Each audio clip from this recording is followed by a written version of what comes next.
Hi, I'm Tiffany from Custom Service Hardware, and welcome to the first episode of our new series, Tips from Tiff. Each week, we will post a new short video that will show you how to do some of the more common do-it-yourself projects.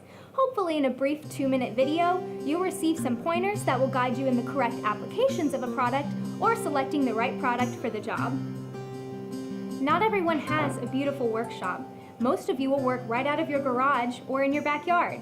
You'll make a sawhorse out of anything that you could find, or you'll take the time to build a custom-made sawhorse only to realize it's not easily portable.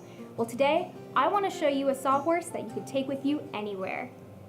This is the Centipede Tool Portable Sawhorse. It comes in a convenient travel bag and is easy to install.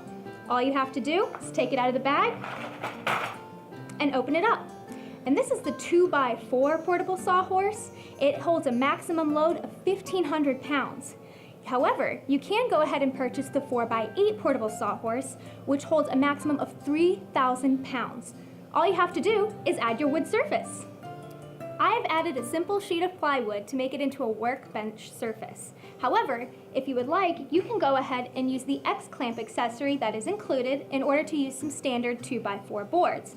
But for my workbench surface, I'm going to go ahead and use 2 of the quick clamp accessories to make sure that it doesn't slide.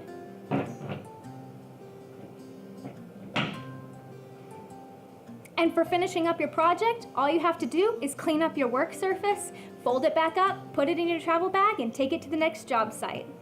Next time on Tips from Tiff, I'll show you how to add the soft close feature to your aging cabinets without having to change out all of your cabinet hinges.